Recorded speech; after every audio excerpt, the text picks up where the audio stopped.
നമസ്കാരം. ദ പ്രസ്സിലേക്ക് വീണ്ടും സ്വാഗതം. മൂന്ന് പ്രധാനപ്പെട്ട പത്രങ്ങളാണ് ഇന്നും ഞങ്ങൾ വിശകലനത്തിനെടുക്കുന്നത്. മാതൃഭൂമി, ഗൾഫ് മാധ്യമം, സിറാജ്. ഇന്ന് ഒക്ടോബർ 7. ഇന്ന് ഒക്ടോബർ 7 ഒരു പ്രത്യേകത കൂടിയുണ്ട്. ഗാസയിലെ യുദ്ധം തുടങ്ങിയിട്ട് ഇന്നേക്ക് 2 വർഷം തികയുകയാണ്. ഇന്ന് തന്നെയാണ് ട്രംപ് മുന്നോട്ട് വെച്ച 20 സമഗ്ര പദ്ധതി, സമാധാനത്തിന് വേണ്ടിയുള്ള സമഗ്ര പദ്ധതിയുടെ ചർച്ച ആരംഭിക്കുന്നത് എന്നതാണ് ഏറ്റവും വലിയ പ്രത്യേകത.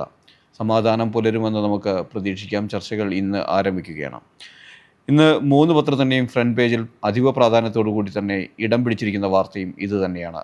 ഇന്ന് സമാധാനം പുലരുമോ, നീതി തേടി എന്ന് മാതൃഭൂമിയും, പ്രതീക്ഷ കാത്തിരിപ്പ് എന്ന മാധ്യമവും വെടിനിർത്തൽ ചർച്ച തുടങ്ങുന്നു. സിറാജ് ആണെങ്കിൽ നിലയ്ക്കട്ടെ നിലവിളി എന്ന പേരിലും വാർത്ത നൽകിയിരിക്കുന്നു. എന്തെല്ലാമാണ് ഇതിൻ്റെ ഉൾപേജുകളിലേക്ക്, പത്രങ്ങളുടെ ഉൾപേജുകളിലേക്ക് നോക്കുമ്പോഴും കാണുന്നത് ഏറ്റവും കൂടുതൽ ഗാസ യുദ്ധവുമായി ബന്ധപ്പെട്ടുള്ള വാർത്തകളാണ്. കഴിഞ്ഞ 2 വർഷത്തെ സ്റ്റാറ്റിസ്റ്റിക്സ്, ഒപ്പം തന്നെ ഉണ്ടായ നഷ്ടങ്ങളെക്കുറിച്ച്, ജനങ്ങളുടെ ദുരിതങ്ങളെക്കുറിച്ച് ഒക്കെയാണ് പ്രധാനപ്പെട്ട വാർത്തകൾ. ഗാസ യുദ്ധത്തിന് 2 ആണ്ട് പിന്നിടുമ്പോൾ, അതായത് ഒക്ടോബർ 7 ഹമാസ് ഇസ്രായേലിൽ ആക്രമണം നടത്തിയത്. അതിൻ്റെ തൊട്ടടുത്ത ദിവസം തന്നെ ഇസ്രായേൽ തിരിച്ചടി തുടങ്ങി. അങ്ങനെയാണ് 2 വർഷം പൂർണ്ണമാവുന്നത്. ഇതിനോടകം തന്നെ കൊല്ലപ്പെട്ട പലസ്തീനികളുടെ എണ്ണം ഏതാണ്ട് 66,000 കടന്നു എന്നാണ് കണക്കുകൾ സൂചിപ്പിക്കുന്നത്. ലക്ഷക്കണക്കിന് പേർക്ക് പരിക്കേറ്റു, ആശുപത്രിയിലായി. ഗാസ നഗരത്തിൽ നിന്ന് പലായനം ചെയ്യേണ്ടി വന്നു പലസ്തീനികൾക്ക്.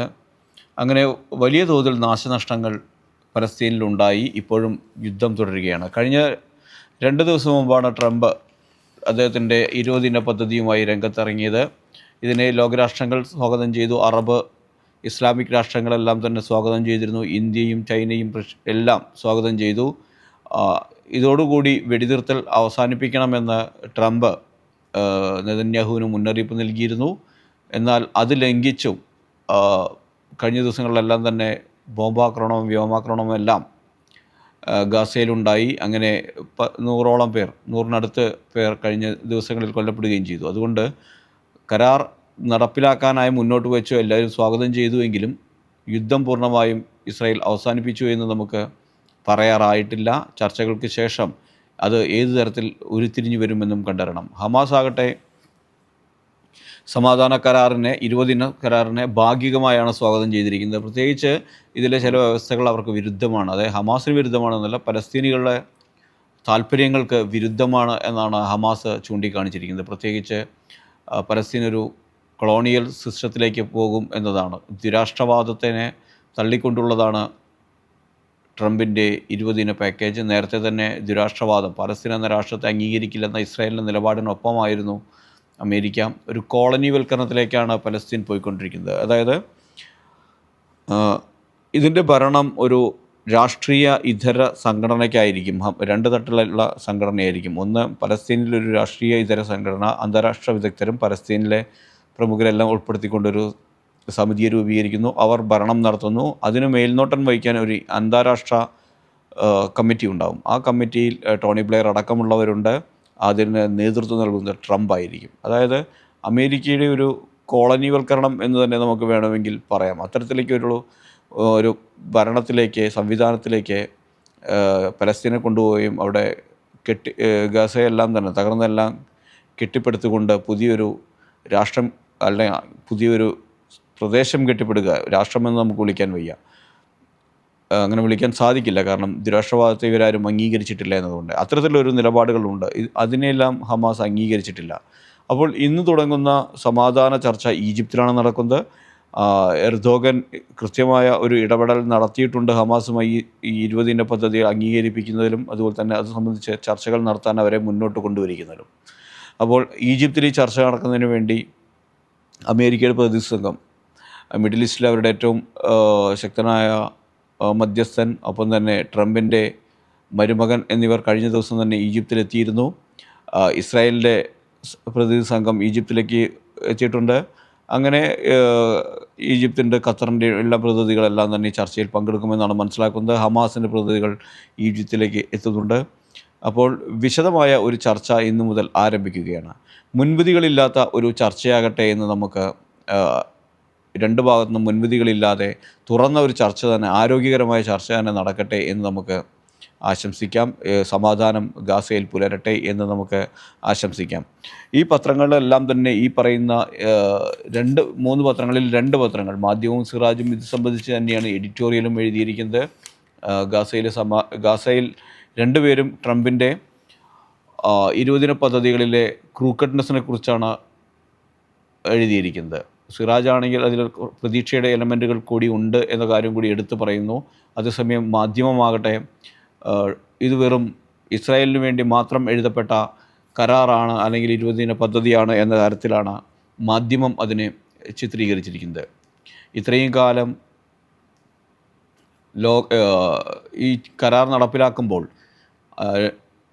അന്താരാഷ്ട്ര കോടതി, നീതിന്യായ കോടതി വിധിച്ചത്, അങ്ങനെ UN പലതവണ പാസ്സാക്കിയ പ്രമേയം, ഇതിനെല്ലാം എന്ത് സംഭവിച്ചു, അല്ലെങ്കിൽ അതിനെല്ലാം ഈ പ്രമേയത്തിൽ എന്തെങ്കിലും തരത്തിലുള്ള ഇടം കിട്ടിയിട്ടുണ്ടോ?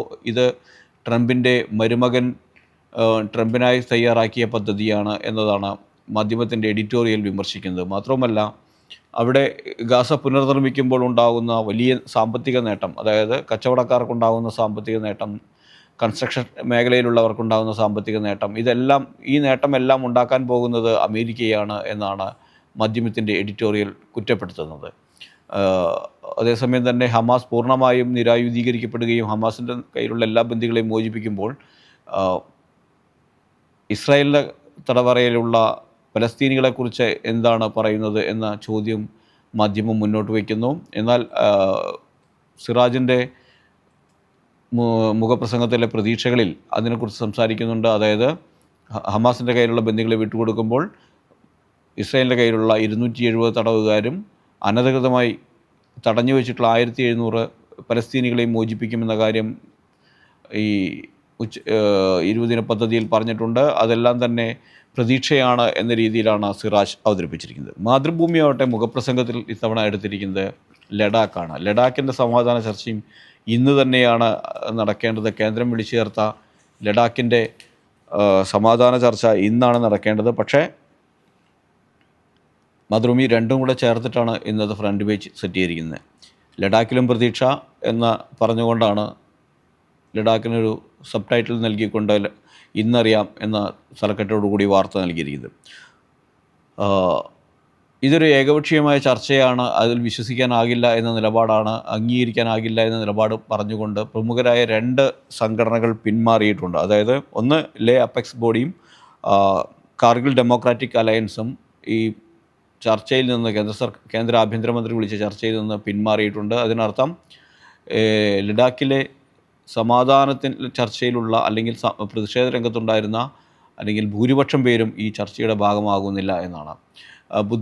ബുദ്ധിസ്റ്റുകളെ സ്വാധീനിക്കാൻ ലഡാക്ക് ബുദ്ധിസ്റ്റ് അസോസിയേഷനെ കേന്ദ്രം സമീപിച്ചിട്ടുണ്ട്. അവരുമായി ചർച്ച നടത്താൻ മാത്രം സമീപിച്ചിട്ടുണ്ടെങ്കിലും അവരും ഇതുവരെ നിലപാട് വ്യക്തമാക്കിയിട്ടില്ല. ജയിലിൽ കിടക്കുന്ന സോനം വാങ്ചുക് ലേ അപ്പെക്സ് ബോഡിയുടെയും അതുപോലെ തന്നെ കാർഗിൽ ഡെമോക്രാറ്റിക് അലയൻസിൻ്റെയും തീരുമാനത്തെ പിന്തുണച്ചിട്ടുമുണ്ട്, ബഹിഷ്കരിക്കാനുള്ള തീരുമാനത്തെ പിന്തുണച്ചിട്ടുമുണ്ട്. ഇവർ ആവശ്യപ്പെടുന്നത് കഴിഞ്ഞ ദിവസമുണ്ടായ വെടിവയ്പ്പിൽ കൊല്ലപ്പെട്ട 4 പേർ കൊല്ലപ്പെടുകയുണ്ടായിരുന്നു. അത് സംബന്ധിച്ച് നിഷ്പക്ഷമായ ഒരു ജുഡീഷ്യൽ അന്വേഷണം നടക്കണം. അത് പ്രഖ്യാപിക്കുന്നതുവരെ ജയിലിൽ തുടരുമെന്നാണ് വാങ്ചുങ് കഴിഞ്ഞ ദിവസം അദ്ദേഹത്തെ കണ്ട അഭിഭാഷകനോടും സഹോദരനോടും പറഞ്ഞു വിട്ടിരിക്കുന്നത്. ആ ഒരു നിലപാട് തന്നെയാണ് സംഘടനകളും സ്വീകരിച്ചിരിക്കുന്നത്. വാങ്ചുക്കിനെ മോചിപ്പിക്കണം. അതിനുശേഷം മാത്രമേ ഏത് തരത്തിലുള്ള ചർച്ചയും ജുഡീഷ്യൽ അന്വേഷണം പ്രഖ്യാപിക്കാതെ വാങ്ചുക് പുറത്തു വരില്ല. അതിനുശേഷം മാത്രം ചർച്ചയാകാമെന്ന നിലപാടാണ് ഇവരും സ്വീകരിച്ചിരിക്കുന്നത്. അപ്പോൾ ഇന്ന് കേന്ദ്ര സർക്കാർ ലഡാക്കിൻ്റെ വിഷയത്തിൽ വിളിച്ചിരിക്കുന്ന ചർച്ചയാണ് മാതൃഭൂമി എഡിറ്റോറിയലാക്കിയിരിക്കുന്നത്. എഡിറ്റോറിയൽ പറയുന്നത് ലഡാക്കിൽ വേണ്ടത് നയവും അനുനയവുമാണ് എന്നാണ് മാതൃഭൂമി മുഖ്യമായും പറയുന്നത്. അതായത് ലഡാക്കികളോട് പലവട്ടം അവർക്ക് സംസ്ഥാന പദവി നൽകാമെന്നും അവർക്ക് 6th ഷെഡ്യൂൾ ഉൾപ്പെടുത്താമെന്നും തുടങ്ങിയിട്ടുള്ള പല വാഗ്ദാനങ്ങളും BJP നൽകിയിരുന്നു. ഇതൊന്നും ലഭ്യമാകാതിരിക്കുക, വാഗ്ദാനം നിറവേറ്റപ്പെടാതിരുന്നപ്പോഴാണ് അവർ ഈ കഴിഞ്ഞ മാസം 28-ന് പ്രതിഷേധ രംഗത്തേക്ക് ഇറങ്ങിയത്. അങ്ങനെ പ്രതിഷേധം അക്രമാസക്തമായത് അതിനു മുമ്പ് തന്നെ അവർ സത്യാഗ്രഹം ആരംഭിച്ചിരുന്നു. അപ്പോൾ അക്രമാസക്തമായത് അതൊരു എല്ലാം സ്വർണം വാങ്ങിച്ചുവിൻ്റെ തലയിൽ കെട്ടിവെച്ചുകൊണ്ട് രക്ഷപ്പെടാനാണ് കേന്ദ്രം ശ്രമിക്കുന്നത്. കേന്ദ്രം അദ്ദേഹത്തിൻ്റെ 2 സ്ഥാപനങ്ങൾക്കുള്ള വിദേശ സംഭാവനകൾ സ്വീകരിക്കാനുള്ള ലൈസൻസ് റദ്ദാക്കി. ഏറ്റവും ശ്രദ്ധേയം, അദ്ദേഹം 88-ൽ സ്ഥാപിച്ച students education and cultural movement of Ladakh എന്ന സ്ഥാപനത്തിനും ഒപ്പം തന്നെ അതിന് വിദേശ ധനം സംഭാവന സ്വീകരിക്കാനുള്ള ലൈസൻസ് റദ്ദാക്കി. ഒപ്പം അദ്ദേഹം 2018-ൽ അദ്ദേഹം തുടക്കമിട്ട ഹിമാലയൻ ഇൻസ്റ്റിറ്റ്യൂട്ട് ഓഫ് അഡ്വാൻസ്ഡ് ലേണിങ്ങിന് അനുവദിച്ച ഭൂമി ലേയിലെ കേന്ദ്ര ഭരണകൂടവും റദ്ദാക്കി, തിരിച്ചെടുത്തു. ഇത് രണ്ടുമാണ് എടുത്തു പറഞ്ഞുകൊണ്ടാണ് ലഡാക്കിൽ വേണ്ടുന്ന നയവും അനുനയവും എന്ന് പറഞ്ഞുകൊണ്ട് മാതൃഭൂമി മുഖപ്രസംഗം എഴുതിയിരിക്കുന്നത്. സംസ്ഥാന പദവി നൽകാമെന്ന് പറഞ്ഞ് ലഡാക്കികളെ പറ്റിച്ചതാണ് ഏറ്റവും വലിയ പ്രശ്നം ഉണ്ടാക്കിയിരിക്കുന്നത്. അവരെ ലഡാക്കികളെ വിശ്വാസത്തിലെടുക്കാതെ ഏതെങ്കിലും തരത്തിലുള്ള ഒരു നീക്കം നടത്താൻ കേന്ദ്ര സർക്കാരിന് ആവില്ല എന്ന കാര്യവും മുഖപ്രസംഗത്തിൽ ഉണ്ട്. 1-ാം പേജിൽ നിന്ന് മാതൃഭൂമി നൽകിയിരിക്കുന്നത് 2 പ്രധാനപ്പെട്ട പടങ്ങളുണ്ട്. ഒന്ന് നീതിയുടെ കിക്ക് എന്ന പേരിൽ കൊണ്ട് ഒരു പടം, അതായത് ബ്ലൈൻഡ് ഫുട്ബോളിനെ പ്രൊമോട്ട് ചെയ്തുകൊണ്ട് നമ്മുടെ കേരള ഹൈക്കോടതിയിലെ 4 ജഡ്ജിമാർ പന്ത് തട്ടുന്ന, അതായത് വനിതാ ബ്ലൈൻഡ് ലോക ഫുട്ബോൾ ടൂർണമെൻറ്റിന് തുടക്കം കുറിച്ചതാണ്. അവർ കണ്ടുകെട്ടിക്കൊണ്ട് അതിൽ പങ്കെടുത്ത ദൃശ്യങ്ങളാണ്, ഫോട്ടോയാണ് നൽകിയിരിക്കുന്നത്. 2-ാമത് കളക്ടർ പഞ്ച് എന്ന് പറഞ്ഞുകൊണ്ട് കോഴിക്കോട് കളക്ടറുടെ സ്നേഹിൽ കുമാർ സിംഗും ശരത് രവിയും തമ്മിലുള്ള പോരാട്ടത്തിൽ കിക്ക് ബോക്സിംഗ് ചാമ്പ്യൻഷിപ്പിൻ്റെ ഒരു പടം കൊടുത്തിട്ടുണ്ട്. കളക്ടർ നല്ലൊരു കിക്ക് ബോക്സർ കൂടിയാണ്. അദ്ദേഹം 4-3 മത്സരം വിജയിക്കുകയുണ്ടായി എന്നതാണ് ശ്രദ്ധേയം. ഈ 2 പടങ്ങൾക്കപ്പുറം പ്രധാനപ്പെട്ട ഒരു വാർത്ത കൂടി മാതൃഭൂമിയും മാധ്യമവും 1-ാം പേജിൽ തന്നെ നൽകിയിരിക്കുന്നത് ശബരിമല സ്വർണ്ണപ്പാളിയെക്കുറിച്ചാണ്. ശബരിമല സ്വർണ്ണപ്പാളിയുടെ കാര്യത്തിൽ മാതൃഭൂമിയുടെ വാർത്ത എന്ന് പറയുന്നത് 2019-ൽ 100 പവൻ ഉണ്ടായിരുന്നത് പോയി തിരിച്ചു വന്നപ്പോൾ 49.6 പവനായി കുറഞ്ഞു എന്നതാണ്. അതായത്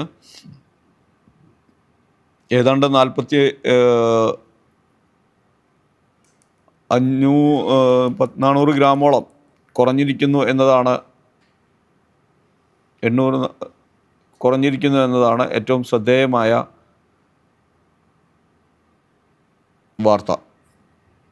98-ലാണ് വിജയ് മല്യ 100 പവൻ ഉപയോഗിച്ചുകൊണ്ട് 2 ദാരുശില്പങ്ങളും സ്വർണം പൂശിയത്. ഈ സ്വർണം പൂശിയ ദാരുശില്പങ്ങൾ 2019-ൽ പുറത്തു കൊണ്ടുപോയി തിരിച്ചു വന്നപ്പോൾ 100 ഗ്രാം ഉണ്ടായിരുന്നു, അതായത് 100 പവൻ ഉണ്ടായിരുന്നു, 100 പവൻ ഉണ്ടായിരുന്നു 49.6 പവനായി. ബാക്കി എവിടെ പോയി എന്നതാണ് ഇപ്പോഴും ഉയരുന്ന ചോദ്യം. പലതരത്തിലുള്ള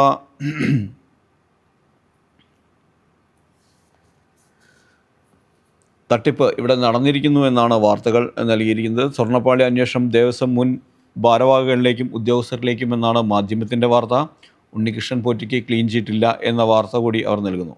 ഉണ്ണികൃഷ്ണൻ പോറ്റിയെ മുന്നിൽ നിർത്തിക്കൊണ്ട് ആരോ കളിച്ചിരിക്കുന്നു, അല്ലെങ്കിൽ കാര്യമായി ആരോ പിന്നിലുണ്ട് എന്നതാണ് മനസ്സിലാക്കുന്നത് എന്ന രീതിയിലാണ് മാധ്യമത്തിൻ്റെ വാർത്ത. ഒപ്പം ഫ്രണ്ട് പേജിൽ തന്നെ ഇടം നേടിയിരിക്കുന്ന വാർത്തകളിലൊന്ന് വയലാർ അവാർഡ് സംബന്ധിച്ചാണ്. സന്തോഷ് കുമാറിന് വയലാർ അവാർഡ് ലഭിച്ചതിനെക്കുറിച്ച് 1-ാം പേജിൽ തന്നെ മാതൃഭൂമി നൽകിയിട്ടുണ്ട്. മാധ്യമം അത് കൂടുതൽ പ്രാധാന്യത്തോടുകൂടി ഒരു ബോക്സിലാണ് പ്രസിദ്ധീകരിച്ചിരിക്കുന്നത്. കാരണം മാധ്യമം ആഴ്ചപ്പതിപ്പിലാണ് തപോമയുടെ അച്ഛൻ എന്ന അവാർഡിന് അർഹമായ നോവൽ പ്രസിദ്ധീകരിച്ചിരുന്നത്. അത് മാധ്യമത്തിന് ഒരു ക്രെഡിറ്റായി തന്നെയാണ് അവർ കാണുന്നത്. രാഷ്ട്രപതി ദ്രൗപദി മുർമു ഈ വരുന്ന 22-ന് വിവാദങ്ങൾക്കിടെ ശബരിമലയിൽ എത്തുന്നു എന്നൊരു വാർത്ത കൂടിയുണ്ട്. അത് മാതൃഭൂമി ഫ്രണ്ട് പേജിൽ തന്നെ 1-ാം കോളത്തിൽ ഒരു കോളം വാർത്തയായി നൽകിയിട്ടുമുണ്ട്. ശബരിമല തന്നെയാണ് ഉള്ളിലേക്ക് പോകുമ്പോഴും ഉൾപേജുകളിൽ ഇടം പിടിച്ചിരിക്കുന്ന പ്രധാനപ്പെട്ട വാർത്തകളിലൊന്ന്. വാർത്തകൾ വലിയ പ്രാധാന്യമുള്ള മറ്റു വാർത്തകൾ കുറവാണ് പത്രങ്ങളിൽ. ശബരിമലയാണ് ഏറ്റവും കൂടുതൽ ഇടം പിടിച്ചിരിക്കുന്നത്. ഉൾപേജിൽ ഓപ്പൺ പേജിൽ മാതൃഭൂമി നൽകിയിരിക്കുന്ന വാർത്തകളിൽ രേഖകളിൽ ദുരൂഹത, സ്വർണം ചെമ്പായി, ശബരിമല സ്വർണം ചെമ്പായി എന്ന് പറഞ്ഞുകൊണ്ട് ആണ്. അതിൽ തന്ത്രി കുടുംബം ഇത് അതൃപ്തിയിലാണ്. അതായത് തിരുവാഭരണവും അതുപോലെ തന്നെ മകരവിളക്കിന് ചാർത്തുന്ന തിരുവാഭരണം മണ്ഡലപൂജയ്ക്ക് കൊണ്ടുവരുന്ന തങ്ക അങ്കിയും മാത്രമാണ് വിവിധ അമ്പലങ്ങളിലെല്ലാം കയറ്റിക്കൊണ്ട് ഇങ്ങനെ തൊഴുത് ആളുകളെ കാണിച്ചുകൊണ്ട് ഘോഷയാത്രയായി കൊണ്ടുവരാറുള്ളൂ. അതല്ലാതെ ശബരിമല അയ്യപ്പൻ്റെ മറ്റു സാധനങ്ങൾ ഇത്തരത്തിൽ കൊണ്ടുവരാൻ പാടില്ല, കീഴ്വഴക്കമില്ല, കൊണ്ടുവരരുത്. അങ്ങനെ കൊണ്ടുവന്നതിൽ ഏറ്റവും അതൃപ്തിയുണ്ട് എന്ന് താഴ്മൺ കുടുംബം, അതായത് നമ്മുടെ തന്ത്രിമാരുടെ കുടുംബം അറിയിച്ചിരിക്കുകയാണ്. തന്ത്രിമാർ അതിൽ ഒരു അതൃപ്തി രേഖപ്പെടുത്തിയിരിക്കുന്നുവെന്ന വാർത്ത നൽകിയിരിക്കുന്നു. നമുക്കറിയാം, ഈ സ്വർണം പൂശിയ ഇത് ജയറാമിൻ്റെ വീട്ടിൽ, പിന്നെ കോട്ടയത്തൊരു ക്ഷേത്രത്തിൽ, അങ്ങനെ പലയിടത്തും കയറി ഇറങ്ങിയാണ് ശബരിമലയിൽ എത്തിയിരിക്കുന്നത്. ബാംഗ്ലൂരിൽ, ഹൈദരാബാദിലെല്ലാം തന്നെ യാത്ര നടത്തിയതായിട്ടാണ് നമുക്ക് മനസ്സിലാക്കാൻ സാധിക്കുന്നത്. രേഖകളിൽ ദുരൂഹത എന്ന വാർത്തയിൽ പറയുന്നത് 2019 കൈമാറുമ്പോൾ തന്നെ എല്ലാവർക്കും അറിയാം ഇത് ചെമ്പുപാഴയുടെ മേലെ 98 തന്നെ സ്വർണം പൂശിയിട്ടുണ്ട് എന്ന കാര്യം ദേവസ്വം ബോർഡ് ഉദ്യോഗസ്ഥർക്കും ദേവസ്വം അധികൃതർക്കും എല്ലാവർക്കും അറിയുന്ന കാര്യമാണ്. പക്ഷേ ഉണ്ണികൃഷ്ണൻ പോറ്റിക്ക് നൽകുമ്പോൾ അത് ബോധപൂർവമാണ് എന്ന് കരുതണം. ചെമ്പ് പാളി എന്ന് മാത്രം എഴുതി പിടിപ്പിച്ചു, ചെമ്പ് തകിട് എന്ന് എഴുതിയത്. അതായത് സ്വർണത്തിൻ്റെ കാര്യം ബോധപൂർവം മറച്ചു വെച്ചു. ഇത് അവിടുത്തെ ഏറ്റവും ഉന്നത ഉദ്യോഗസ്ഥൻ തന്നെയാണ് എഴുതിയത്. അത് പിന്നീടുള്ള മറ്റു ഉദ്യോഗസ്ഥരെല്ലാം തന്നെ ഏറ്റുപിടിക്കുകയാണ്. അപ്പോൾ ഇതിനൊരു ബോധപൂർവമായി ഒരു തിരിമറി നടന്നിട്ടുണ്ട് എന്നാണ് സംശയിക്കുന്നത് എന്നാണ് വാർത്തയിൽ ഉള്ളത്. ചെമ്പ് തകിടുകൾ ഇളക്കി മഹസർ തയ്യാറാക്കി ഉണ്ണികൃഷ്ണൻ പോറ്റി കൈമാറണമെന്നാണ് ദേവസ്വം സെക്രട്ടറിയുടെ ഉത്തരവിൽ പറയുന്നത്. അതായത് ചെമ്പ് തകിടുകൾ ഇളക്കി, സ്വർണം പൂശിയ എന്ന പദം അല്ലെങ്കിൽ സ്വർണ്ണപാളികൾ എന്ന പദമെല്ലാം മാറ്റിക്കൊണ്ട് ചെമ്പ് തകിടുകൾ എന്നാണ് അതിൽ എഴുതിയിരിക്കുന്നത്. അപ്പോൾ ഇതിനു മുമ്പെല്ലാം ഇവിടെ അറ്റകുറ്റപ്പണികൾ നടന്നപ്പോഴെല്ലാം ഒന്നുകിൽ പോയിരുന്നത് ബോർഡ് തീരുമാനം എന്ന് പറയുന്നത് ഉദ്യോഗസ്ഥരുടെ നേതൃത്വത്തിൽ കൊണ്ടുപോകണമെന്നായിരുന്നു ബോർഡ് തീരുമാനം. ഇത് ഈ മഹസറിൽ വന്നിട്ടില്ല. ബോർഡിൻ്റെ തീരുമാനം ഉദ്യോഗസ്ഥരുടെ സാന്നിധ്യത്തിൽ കൊണ്ടുപോകണമെന്നെങ്കിൽ മഹസറിൽ അത് വന്നില്ല. മാത്രമല്ല, ബോർഡ് അധികൃതർ പറയുന്നത് 2025 പോലീസിൻ്റെ അകമ്പടിയിലാണ് ഇത് കൊണ്ടുപോയിട്ടുള്ളത്. ഉദ്യോഗസ്ഥരുടെ മേൽനോട്ടത്തിലാണ് തകിടുകൾ കൊണ്ടുപോയത് 2025 ഈ വർഷം. എന്നാൽ 99 സന്നിധാനത്ത് നടന്ന സ്വർണ്ണംപുതിയിൽ ഉദ്യോഗസ്ഥരെല്ലാം അവിടെ തന്നെ സന്നിഹിതരായിരുന്നു. മുഴുവൻ സമയം അവിടെ തന്നെ ഉണ്ടായിരുന്നു 99. അതിനുശേഷമാണ് 2019 ഇതിൻ്റെ ഇടയിൽ 2019 കൊണ്ടുപോകലാണ് എല്ലാ ദുരൂഹതകളും ഉള്ളത്. അവിടെയാണ് ഈ പ്രശ്നം മുഴുവനുമുള്ളത്.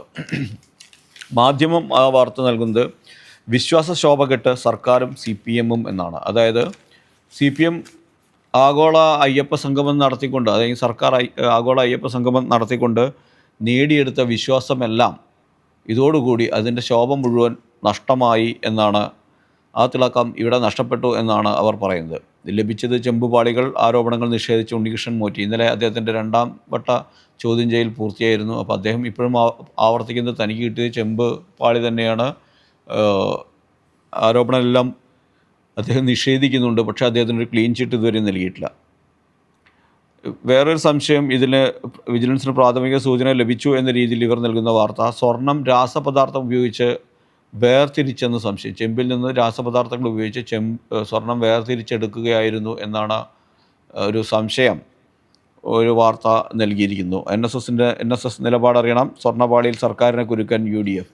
അപ്പോൾ സമദൂരത്തിൽ ശരിദൂരം എന്ന് പറഞ്ഞുകൊണ്ട് ഇടത്തോട്ട് ചാഞ്ഞ NSSനെ ഈ വിഷയത്തിൽ കുരുക്കാനാണ് UDF ഇറങ്ങിയിരിക്കുന്നത്. NSSൻ്റെ നിലപാടറിയണമെന്ന് UDF പറയുന്നു. അതായത് വിശ്വാസം സംരക്ഷിക്കുന്നത് ഇപ്പോൾ CPM ആണ് എന്ന് പറഞ്ഞുകൊണ്ടാണ് സമദൂരത്തിലെ ശരിദൂരമായി ഇടത്തോട്ടൊന്ന് ചാഞ്ഞത്. അപ്പോൾ ഈ വിശ്വാസം ശബരിമല സ്വർണ്ണപാളി സംഭവത്തിൽ നിലപാട് പറയണം എന്ന് NSSനോട് UDF ആവശ്യപ്പെട്ടു. വെള്ളാപ്പള്ളി നടേശൻ ഇന്നലെ അക്കാര്യത്തിലൊരു നിലപാട് പറഞ്ഞിട്ടുണ്ട്. ക്ഷേത്രങ്ങളിലെ ദേവസ്വം ഭരണം അവസാനിപ്പിക്കണം. അപ്പം ശബരിമലയിലെ സ്വർണ്ണം പാളി കാണാതായത് അദ്ദേഹം SNDPയുടെ മാസികയുടെ മുഖപ്രസംഗത്തിലാണ് എഴുതിയത്. ഭയങ്കര രൂക്ഷമായ വിമർശനം തന്നെ ഉണ്ട്. ദേവസ്വം ബോർഡിനെ പിരിച്ചുവിടണമെന്നൊക്കെ അദ്ദേഹം ആവശ്യപ്പെട്ടിട്ടുണ്ട്. പുനഃസംഘടിപ്പിക്കണം, പിരിച്ചുവിടണം. അതുപോലെ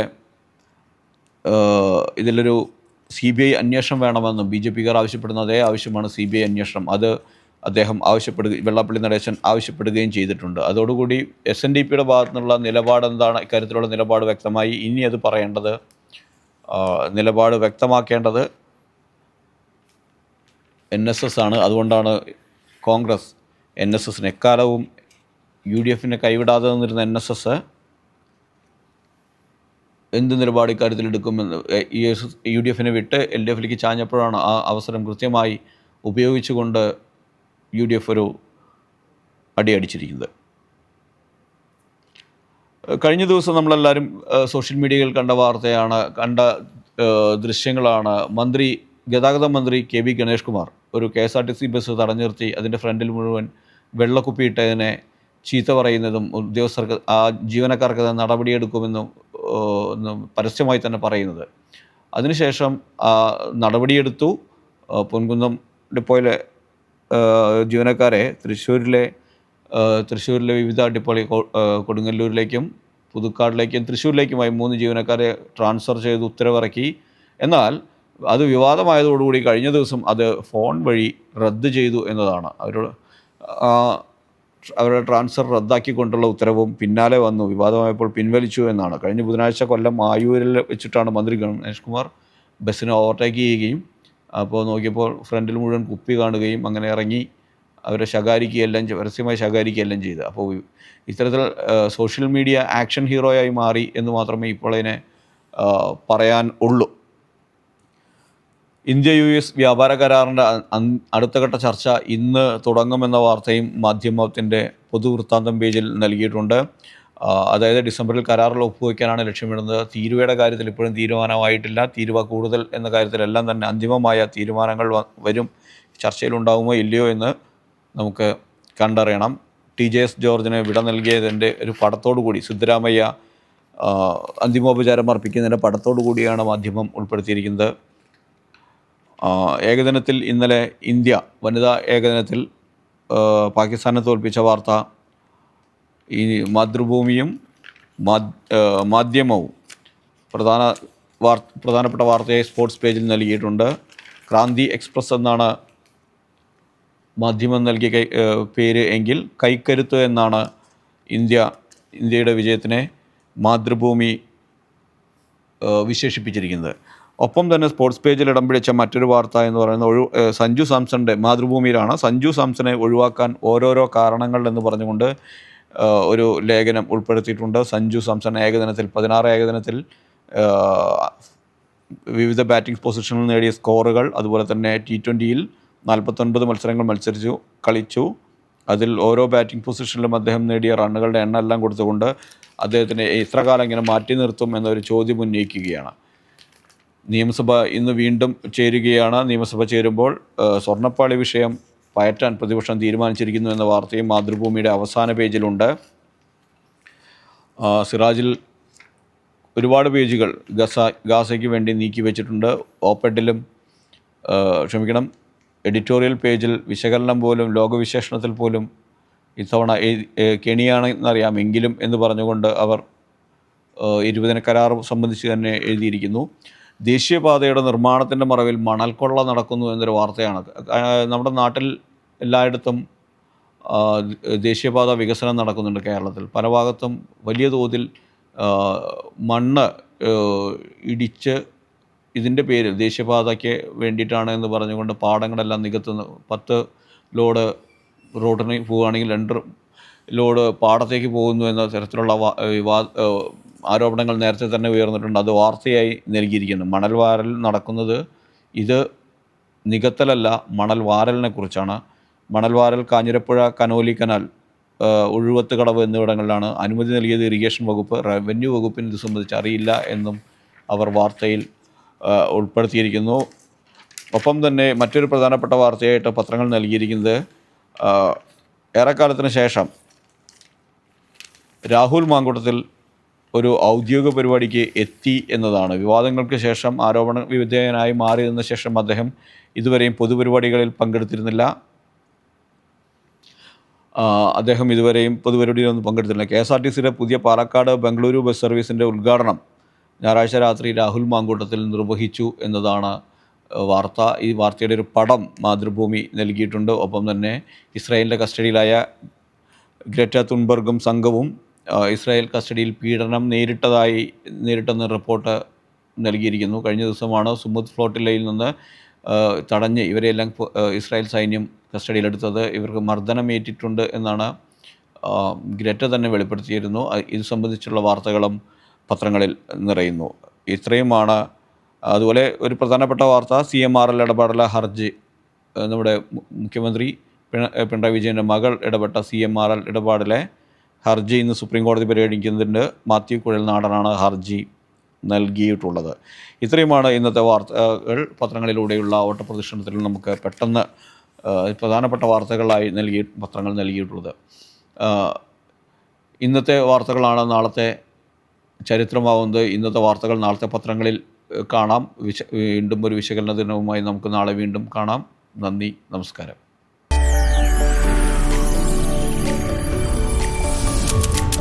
NTV UAE to the world.